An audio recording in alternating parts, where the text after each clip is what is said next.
வணக்கம் நண்பர்களே. தலைநகர் டெல்லியில் செங்கோட்டை அருகே அந்த ரெட் ஃபோர்ட் அருகே ஒரு கார் வெடிப்பு சம்பவம் நடந்திருக்கிறது.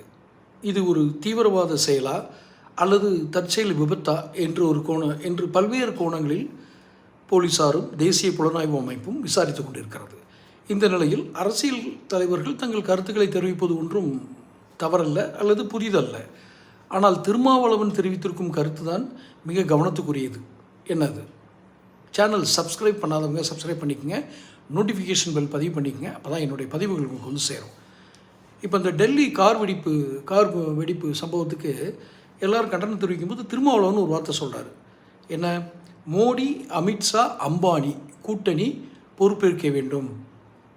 எனக்கு ஒரு நிமிஷம் தலை சுற்றிடுச்சு. மோடி, அமித்ஷா சரி, அவங்க பிரதம மந்திரி, உள்துறை அமைச்சர், இதுக்கு அவங்க பொறுப்பேற்கணும் அப்படின்னு சொல்கிறது ஒரு வாதத்திற்காக ஒரு அரசியல் கட்சி தலைவர் சொல்வது என்பதை நாம் புரிந்து கொள்ள முடிகிறது. அம்பானி பொறுப்பேற்கணும்னு சொல்கிறது தான் எனக்கு புரிஞ்சுக்க முடியல. இது வேறு எதுவும் டைவர்ஷன், அதாவது மக்களுடைய கவனத்தை திசை திருப்பும் ஒரு ரொம்ப பச்சையான ஒரு தந்திரமா அப்படின்னு எனக்கு தோணலை. திருமாவளவன் மீது எனக்கு மிகுந்த மரியாதை உண்டு. Is a scholar. அவர் ஒரு சிறந்த பாராளுமன்றவாதி, ஒரு ஒடுக்கப்பட்ட மக்களுக்காக, தாழ்த்தப்பட்ட மக்களுக்காக தொடர்ந்து போராடி வருவதாக தன்னை காட்டிக்கொள்பவர். அவர் அப்படி செய்தாரா செய்யவில்லையா, அவருடைய இலக்கு நிறைவேற்றப்பட்டதா இல்லையா என்பது வேறு விஷயம். அதை குறித்த அரசியல் என்பது இப்போது தேவையில்லை.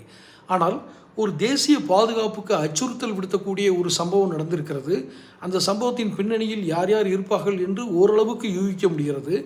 இந்த சமயத்தில் யூகங்களை அடிப்படையாக வைத்து கூட நாம் எதுவும் சொல்லிவிட வேண்டாம், அது வேறு. ஆனால் அம்பானி இந்த கார் வெடிப்புக்கு பொறுப்பேற்கணும்னு சொல்கிறது என்ன சொல்கிறதுன்னு தெரியல. மூத்த அரசியல்வாதி இல்லை அவர், எனக்கு வயதில் மூத்தவருங்கிறதுனால எனக்கு விமர்சனம் பண்ணுறதுக்கே கொஞ்சம் சங்கடமாக இருக்குது. அதே சமயத்தில் டெல்லி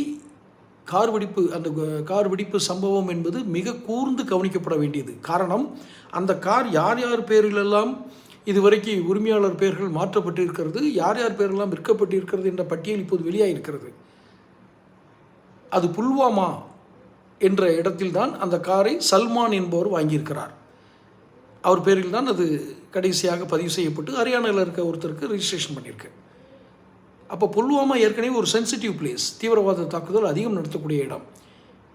இது திருமாவளவனுக்கு தெரியாதா அல்லது வேறு எதையோ ஒன்றை மறைப்பதற்காக திருமாவளவன் இப்படியெல்லாம் பேசுகிறாரா?